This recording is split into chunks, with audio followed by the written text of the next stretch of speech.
गंगा जी ने बताया कि तुम्हारे घर में छल हो रहा है।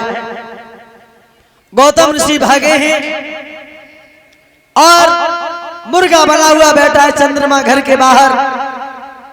इंद्र को भागता हुआ देखा, इंद्र को श्राप दे दिया, जो महात्मा के रूप में है। अपनी पत्नी अहिल्या को श्राप दे दिया और चंद्रमा में वो भीगी धोती मारी, जो दाग आज तक चंद्रमा के ऊपर है। आपने देखा है जो चंद्रमा भद्दा सा नजर आता है ना, ये दाग उसके ऊपर से आज तक छूट नहीं पाया।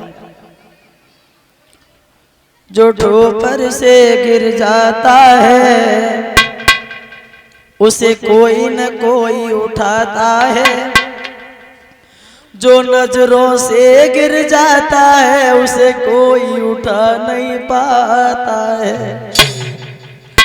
कपड़ा में दाग लग जाता है तो धोने से छूट जाता है, यदि कुल में दाग लग जाता है तो नहीं छुड़ाने में आता है। भैया, जिस समय गौतम ऋषि अपनी पत्नी को श्राप देते हैं, इंद्र को श्राप देते हैं, विश्वामित्र ने कहा बेटा राम, ये वही अहिल्या हैं, इनका उद्धार करो। तो भगवान श्री राम ने गुरु विश्वामित्र के कहने से अहिल्या का उद्धार किया। इंद्र के संग कलंकित थी, उन पापों से उन्हें पार किया। उसके बाद भगवान श्री राम आगे बढ़े हैं, साथ में छोटे भाई शेषावतारी लक्ष्मण है। बीच में ले जाइए, बीच में। और आगे के लिए बढ़े हैं, जनक के फूल बाग में पहुंचे।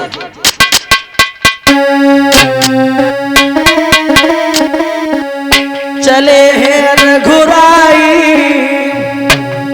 और पहुंचे फूल बाग में जाई। चले रघुराई पहुंचे फूल बाग में जाई।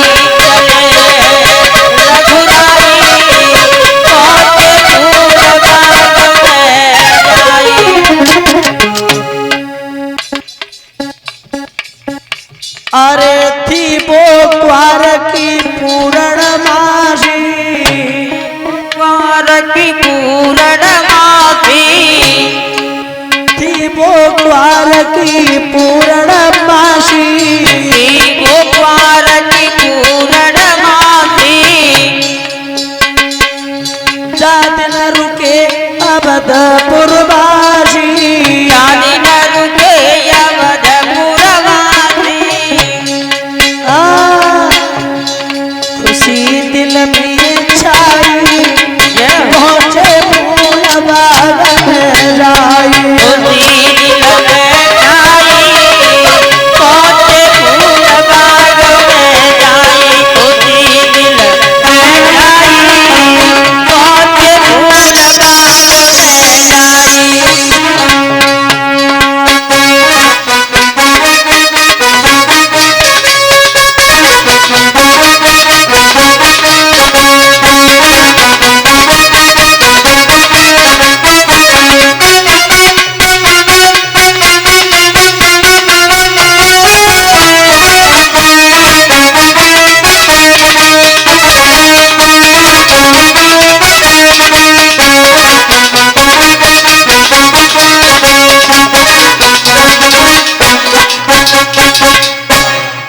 भगवान श्री राम, छोटे भाई शेषावतारी लक्ष्मण जनक के फूल बाग में पहुंचे। रात को तो वहीं रुके हैं और गुरु विश्वामित्र ने कहा बेटा राम, आज की रात तो वहीं रुकेंगे और सवेरा जब होगा तब हम और तुम चलेंगे जनकपुर की तरफ। अब एक काम करो, पूजा का समय हो गया है, थोड़े फूल ले आओ।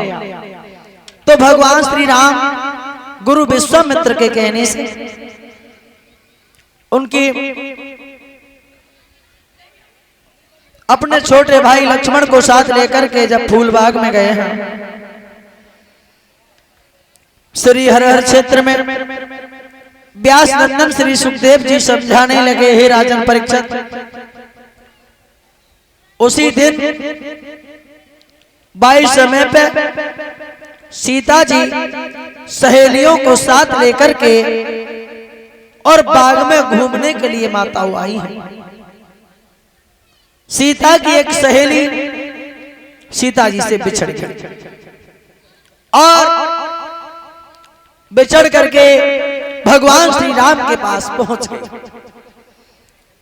और सीता जी की सहेली ने जो भगवान राम को देखा, राम की सुंदरता को देख करके चकोर बन गई, भाग करके सीता के पास पहुंची, बोली सहेली सहेली, बाग में इतने सुंदर राजकुमार हैं, इतने सुंदर राजकुमार हैं जिनकी बढ़ाई दिन 10 दिन 20 दिन महीने जितनी करें उतनी कम है। हमें तो ऐसा लगता है, ऐसा लगता है कि जैसे भगवान श्री राम इस बाग में मौजूद है। तो सीता जी चली और माताओं जहां भगवान श्री राम खड़े हैं वहां पहुंची। तो सीता ने राम को देखा, राम ने सीता को देखा, दोनों प्राणी एक दूसरे को देख करके भ्रम में पड़ गए। कौन से भ्रम में?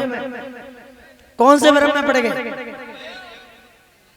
कि देख राम छवि सी मत अटकी और उसी छवि देख राम मत भटकी।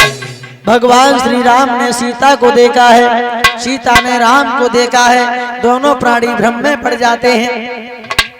जैसे अब मान लीजिए कोई गूंगा व्यक्ति है, स्वामी जी कोई गूंगा इंसान है और उसे बढ़िया कीमती मिठाई खवाओ, बाद में कहो भैया तुम्हें कैसी लगी, तो गूंगा व्यक्ति बता तो नहीं सकता, भाई स्वाद तो नहीं बता पाएगा कैसी लगी, लेकिन अच्छी लगी होगी तो मुस्कुरा देगा, इतना ही तो होगा।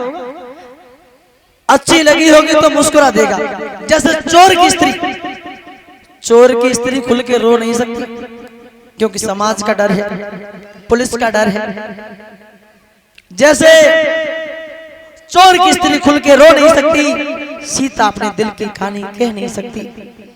सीता जी ने मन में सोचा इनके साथ हमारा विवाह हो जाता, इनके हाथ से धनुष टूट जाता तो कितना अच्छा होता।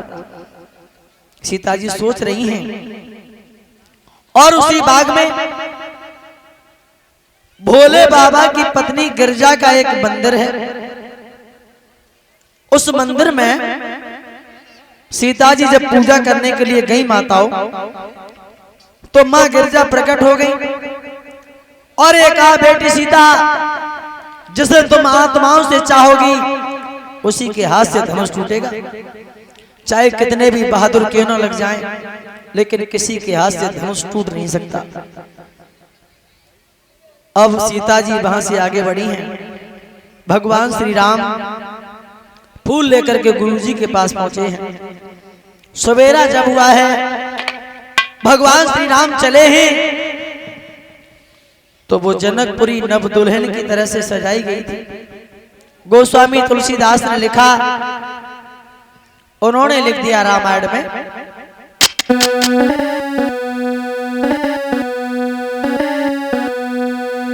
कि रंग भूमि जब शियप गुधारी, मोहे देखी सकल नर नारी।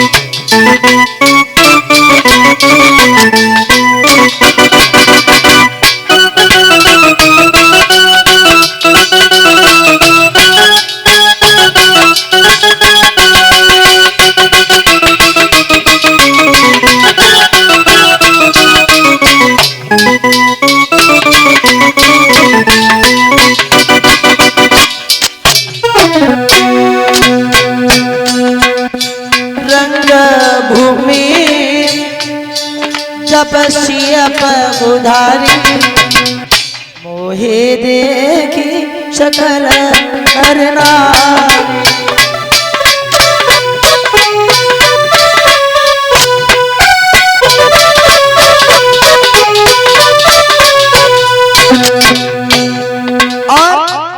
उन्होंने देखा कि जब रंगभूमि में सीता ने कदम रखा तो पुरुष और स्त्रियां सभी मोहित हो गए, लेकिन वही तुलसीदास इसी रामचरितमानस में एक जगह ये लिख रहे हैं, मोह